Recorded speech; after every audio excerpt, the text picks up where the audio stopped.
This is a podcast by the Straits Times.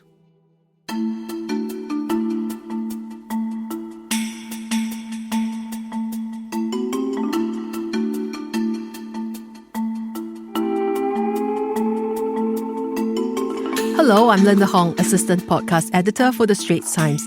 This is In Your Opinion, a podcast series examining social issues of the day. Hello, I'm Shabana Begum, Environment Reporter for the Straits Times, and I'll be co-hosting this episode with Linda. Well, in this episode, we'll talk about the issue related to the electricity powering our homes, industries, and the economy. We've been using mainly fossil fuels to generate electricity, which is an issue because that releases too much carbon emissions that causes global warming and climate change. And with advancing technology, nuclear energy is becoming a viable option, even in Singapore. But would you allow a nuclear plant to be built in your neighborhood? To discuss more about this, we have a nuclear expert with us. He's Dr. Alvin Chew, Senior Fellow at the S. Rajaratnam School of International Studies at the Nanyang Technological University in Singapore. Dr. Chew researches on the broad use of civilian nuclear energy. He's also worked in the government sector on energy security and also energy transition issues. Welcome to the show, Dr. Chew. Well, thank you, Linda. Thank you, Shabana. Well, Dr. Chew, now we've seen horrors of what happened in Japan. The after effects from the Fukushima disaster in 2011 is continuing to create a stir when Japan announced the start of discharging wastewater from the nuclear plant in 2023. And over in Russia, the nuclear disaster in Chernobyl in the 80s is still in many of our minds. And also we've seen a lot of movies that's been released recently. So why then is Singapore still exploring nuclear energy as a feasible source of clean energy? Well, the thing that I would probably ask is why not? I mean, when you consider that Japan and Russia are still operating nuclear power plants after these two incidents, and in spite of this, they are still operating them, and why shouldn't Singapore actually consider this as a feasible option to be adopted for us? Now, you know that the nuclear energy, has got probably 70 years of history in operation. Nuclear energy, in a way, is one of the most dense energy source that's possible to be tapped on. What I mean by dense is probably like maybe 1 kilogram of uranium compared to about 1 kilogram of coal. When you use the nuclear energy for fusion, that 1 kilogram of uranium will release not just 2 or 3 times, but actually several million times more of energy compared to burning the coal. And so I think that in this regard, basically, nuclear energy is in fact giving us the notion of energy security for a resource-scarce country like Singapore. And going forward, nuclear energy is not just only dense, but it's also a clean form of energy compared to that, except that it's not intermittent. Yeah. So I guess the feeling when people talk about nuclear energy, there are a lot of questions surrounding it. Is probably because maybe it's not safe, and that's probably one of the reasons why nuclear has not been really adopted at this point in time in this region. Well, I think I just have to put some statistics, in perspective. Well, when you look at the Fukushima incident, you know that several homes and casualties has actually been dislocated, but that's primarily due to the tsunami itself. I think there are no current deaths that arise from the radioactive release from the nuclear power plant at this point in time. And on the other hand, we have several thousands of people working on coal mines that actually die every year. So when you talk about the nuclear industry, it's always very much compared to the airline industry. Over the course of, let's say, 70 years, we have 2 major incidents. That's the Chernobyl and the Fukushima that are actually registered on the international nuclear event scale. And when you compare to the airline industries, there are just so many airline crashes that we come to know of, and lives are actually being lost. But yet, people are still flying. So based on statistics alone, I don't think that it is just right to say that nuclear energy is not safe. In fact, I would think that nuclear energy is perhaps one of the most tightly regulated industry in the world, just because it needs to uphold its level of safety. Okay. Yep, thanks for explaining that. How can the authorities, Singapore authorities, for instance, allay these fears that come from nuclear? All right. I've given you the statistics and you're just not convinced yet. So Well, I think it's very important to have a public education, but the education needs to be targeted. And it's very important for us to understand what actually arises to this fear. When you look at the public perception all around the world, let's say, for example, the United Kingdom, we see that they are actually one of those that has got the highest public acceptance for nuclear energy. We see that the public education actually focuses or emphasizes on the value of nuclear energy itself. What a nuclear energy can actually bring forth to better their quality of lives, not just in terms of power generation, but also in other sectors like medical therapy and so forth. But it's probably a little bit different over here. What we have to, or rather the authorities needs to understand what actually creeps into the people's mind when you talk about nuclear and why is there such a fear. I think one of the reasons is that, although we have a look at Fukushima, and then we understand that there are actually no deaths arising from nuclear power plant breakdown. But I think people will say that if such a scenario were to replicate in Singapore, the Fukushima event in Singapore, and we just don't have the hinterland to actually evacuate ourselves, right? And then possibly because of safety reasons and so forth, we don't even really have to think about how feasible that nuclear energy is. But I guess the interesting thing is that we know that is the mindset of the ground, and the authorities can actually look into trying to demystify such a myth that the nuclear energy is not actually possible in Singapore. You know, I've actually worked in the civil service for about 10 years and dealing with nuclear energy and alongside with the IAEA as well. And to me, I always feel that nuclear energy is technically feasible in Singapore. We just have to adopt a different mindset in convincing the public that apart from the value of nuclear energy, why is it possible for a nuclear plant to be sited within Singapore? That is, in a way, trying to, take a more risk management approach. I think what people are actually concerned for is, public education on radiation safety itself, and basically what to do. How are the people going to be protected and be safely ensured of their safety in the event of a nuclear meltdown? Well, what we see in the Fukushima is that people are evacuating, right? But they're evacuating because of the tsunami. Yeah, evacuation is probably not the only way whereby we can actually protect ourselves. We just need the authorities to come in and tell us, and they actually know the answer, whereby for a densely populated city like Singapore, there are other means around to actually respond to a nuclear disasters. And one of the ways, basically, if I were to ask you, what do you think you will actually do if there's a nuclear disaster in Singapore? Would we have to sail out somewhere? No, basically, a nuclear disaster isn't really what you see in a Hiroshima bombing or so forth. So it's about radiation. So understanding the level of radiation is important. Actually, the best form of response is not to actually evacuate people, because when we actually look into cases where they have exercises over there, people don't really want to evacuate from their homes.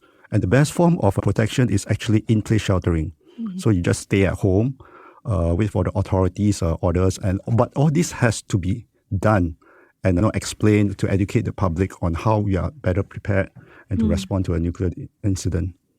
When you say just now that it's technically possible to have a nuclear power plant in Singapore, what were some of the technical things? Could you just maybe elaborate on that?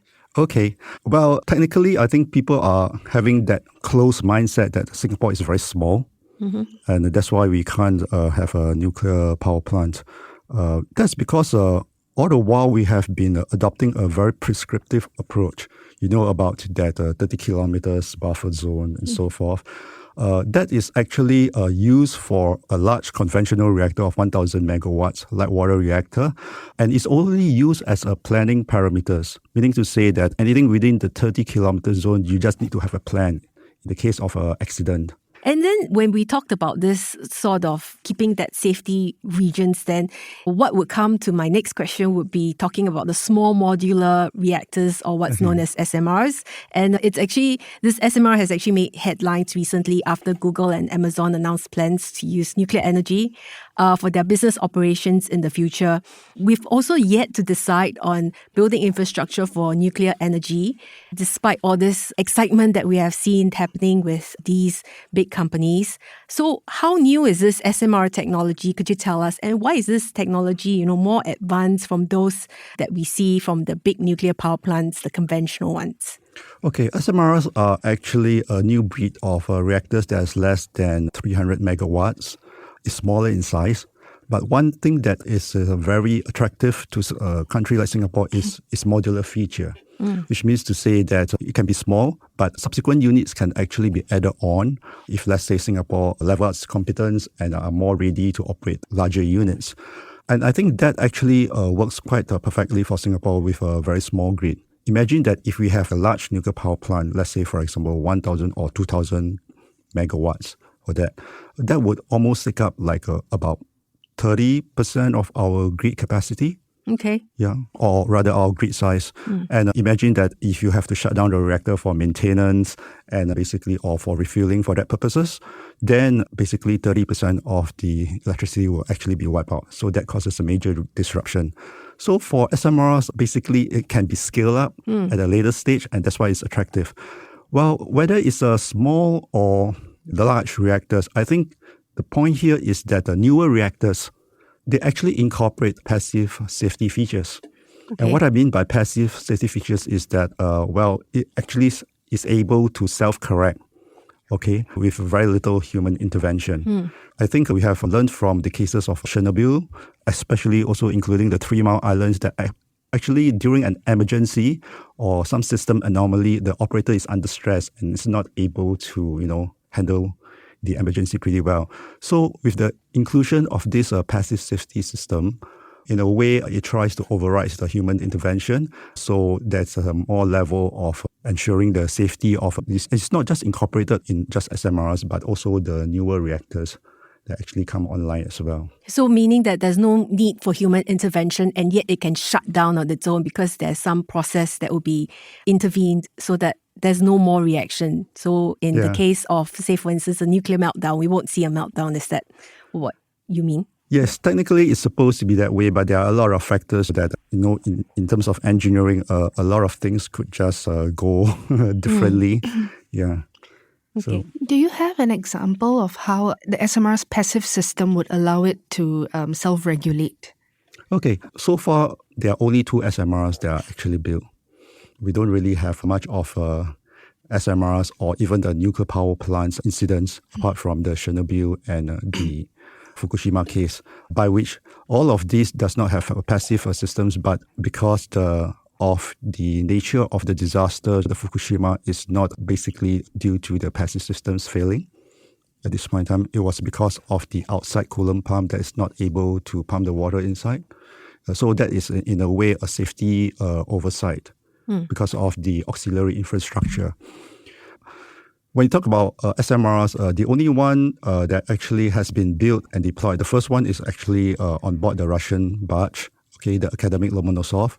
That is actually operating right now and is providing electricity to this very small town in Pevek. The other one is a Chinese HTGR, high temperature gas reactor, that is actually has come online in 2022 and is generating power. Basically, these features operated, I'm sure the design will actually incorporate a lot more of redundancies in their systems as well as passive safety features. And that is why I think the kind of parameters going forward, because of the small size output of the SMR, then that scale of 30 kilometers can actually be reduced. Reduced to how much? Oh, well, I think when we look at the recent one that has been licensed by the US NRC, the new scale SMR, they have said that there's no need for any off-site emergency planning. Okay. Yeah, and I think that going along that way, more of the SMRs will actually adopt the similar guidelines and parameters. Well, because SMRs actually straddles in between like a large conventional reactor as well as this research reactors, which has got very small outputs. And we have many of these research reactors residing in buildings, in university campuses and so forth, and they don't really have any off-site emergency. No radiation concerns from... There will be radiation concerns, though. It's just a matter of how you're going to contain it. Okay. Yeah. So you mentioned about this 30-kilometer safety radius, and SMR doesn't need it. So where in Singapore would be a possible site for such an SMR then? I think this is really a sensitive question, just like putting the cart before the horse. We haven't even really made a decision to actually go nuclear, but and then you're down here talking about siting a reactor. Well, I think what you mentioned is actually quite true. When we decide to embark on a nuclear technology, the IAEA will have this milestones approach, and whereby where you're going to site a reactor is actually one of the considerations of these 19 items that you have to consider.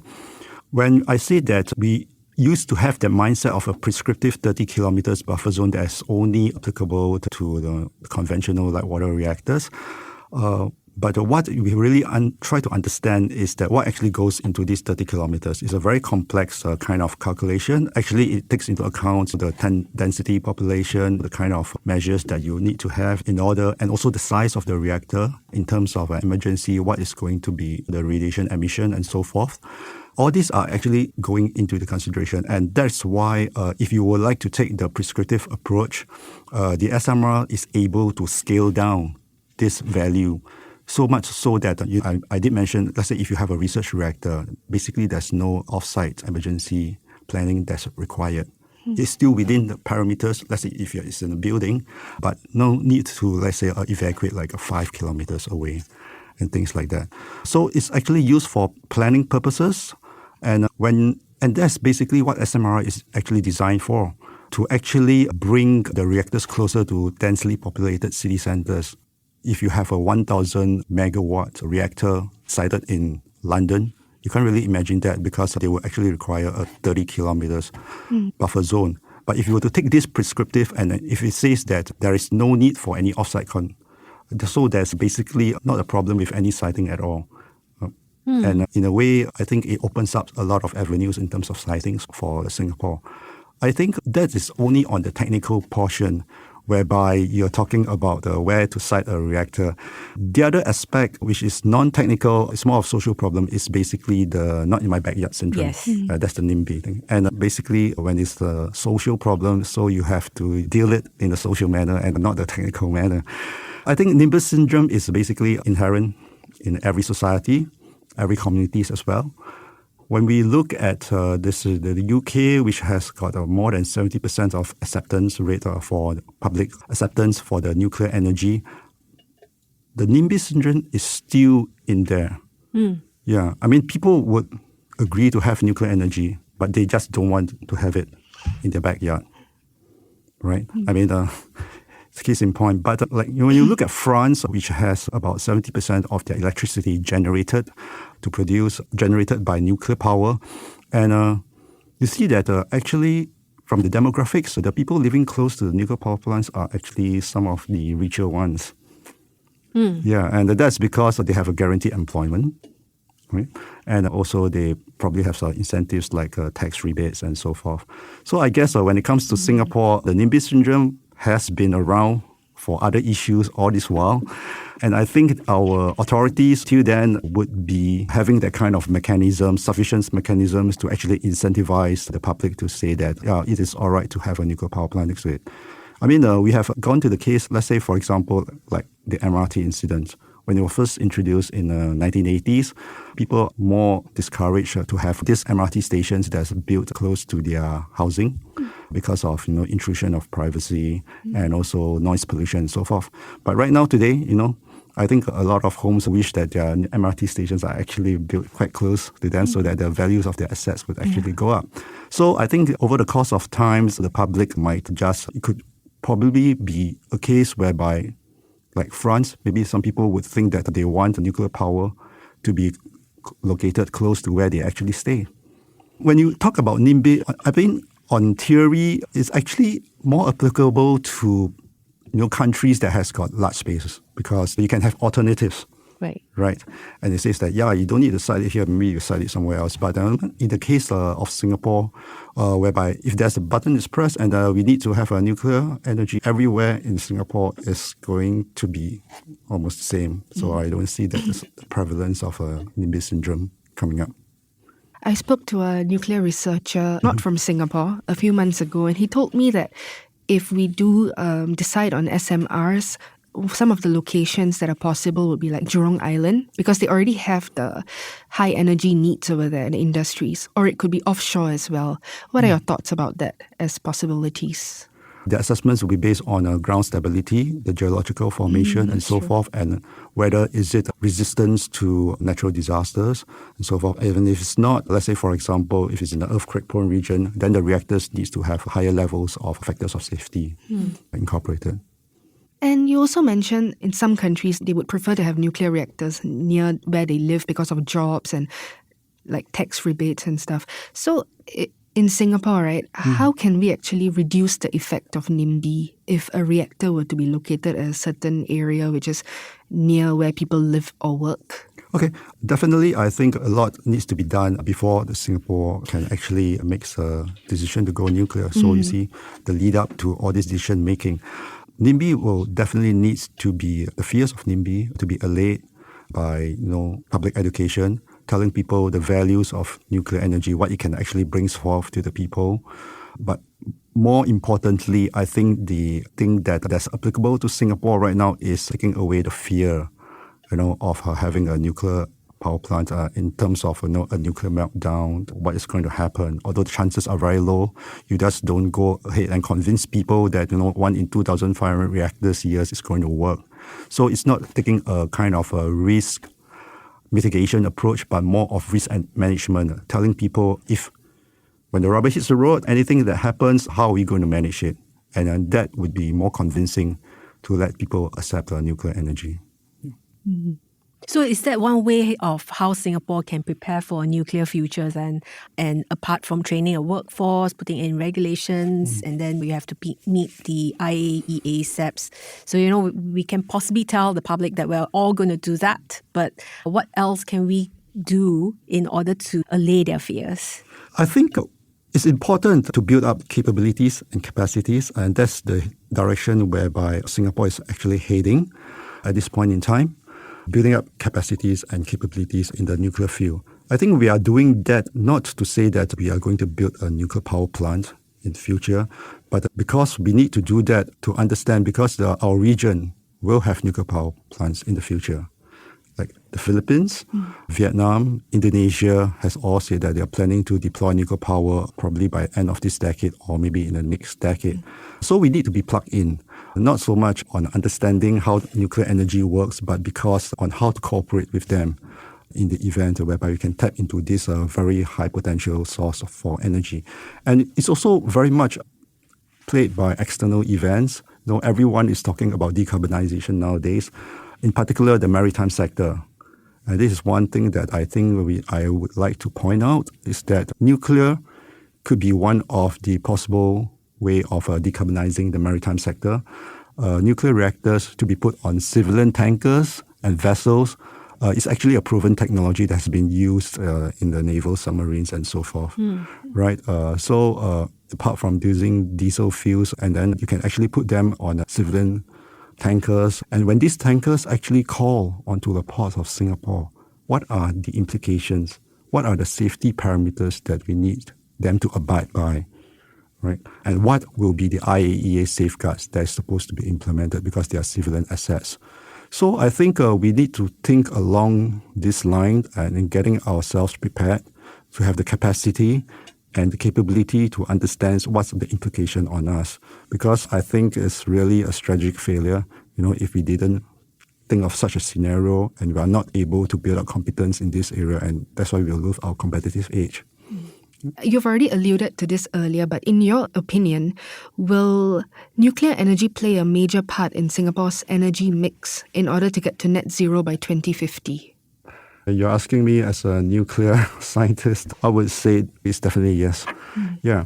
Why? Because when you look at Singapore, I think the way that we are going to progress is that we're going to leverage more on digitalization, artificial intelligence, and so forth. And for all is that, if you have reports have actually shown that if you use AI, to search for something, your energy consumed by the data centers is actually double compared to using the Google function to search for particular information.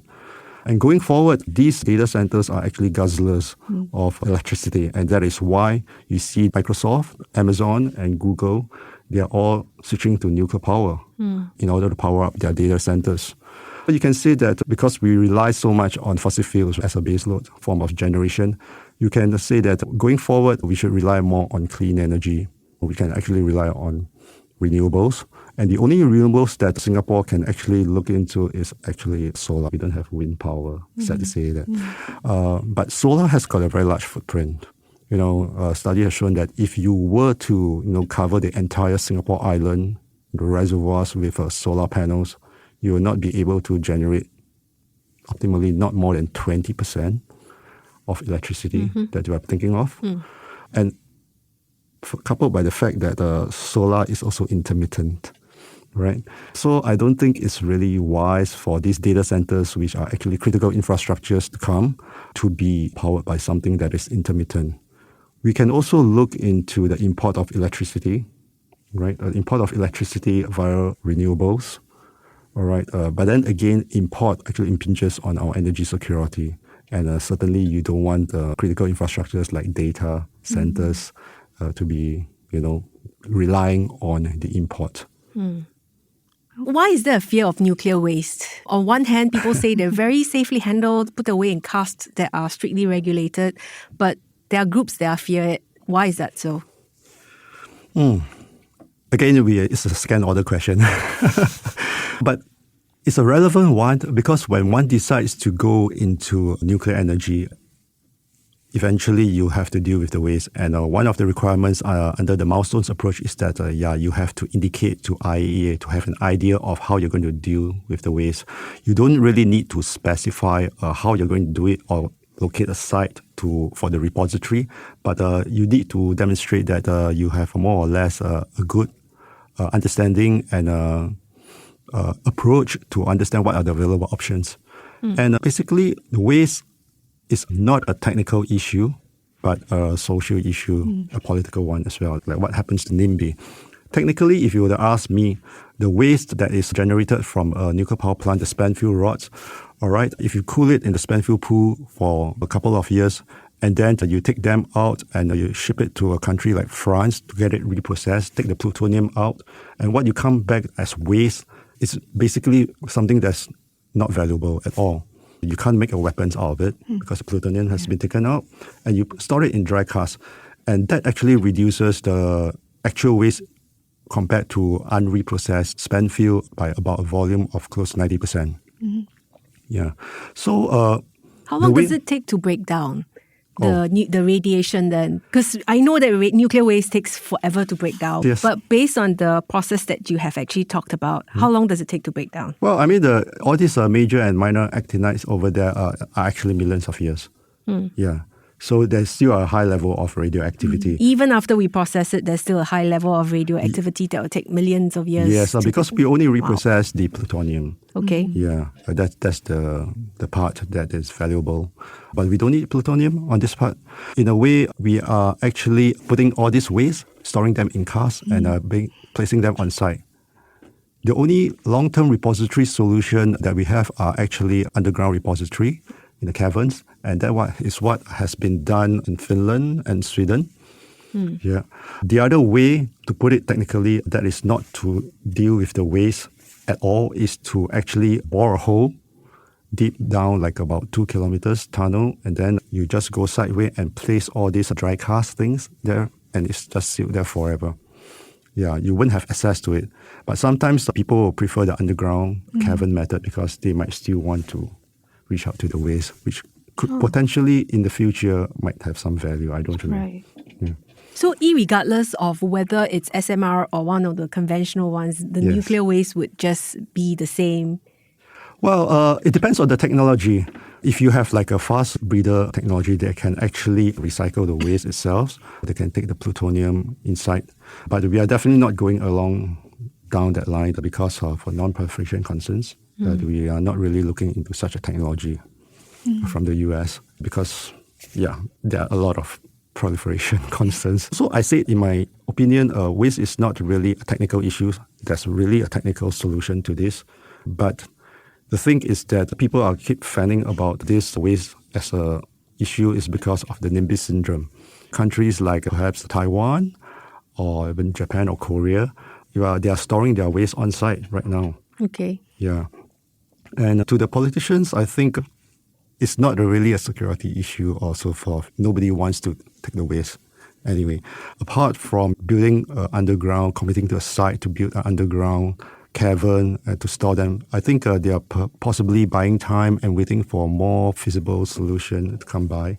Maybe the countries of origin might take back the waste some point in time in the future.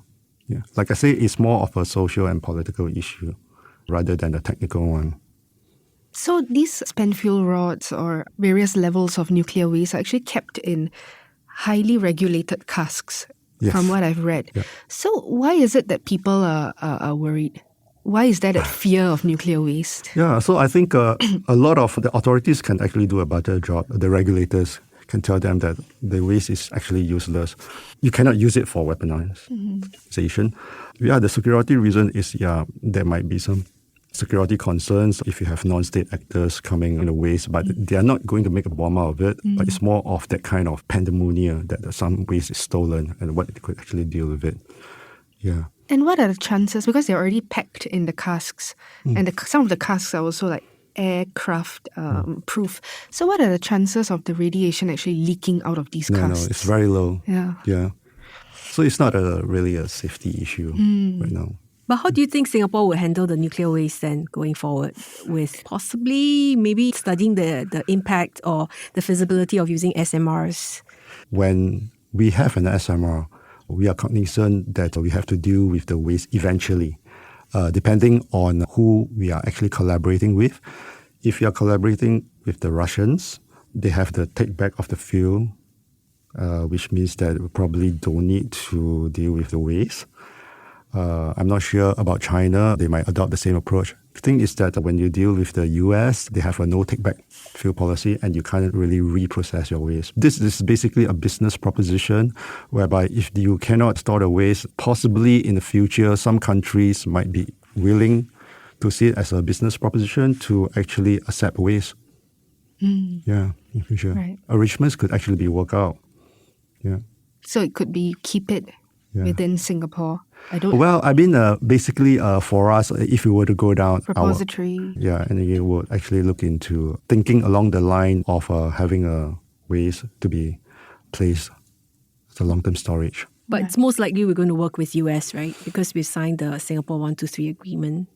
Well, we signed the 123 agreement basically in terms of capacity building.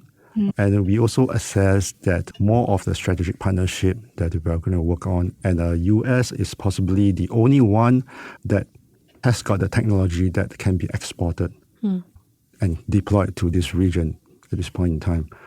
Because when you talk about new reactor technologies that's being used by, developed in China, for example, the HDGR, well, currently there are no safeguards mechanisms. It's not a showstopper, but people will start to think that it can operate in China, but probably not in a non-nuclear weapon state.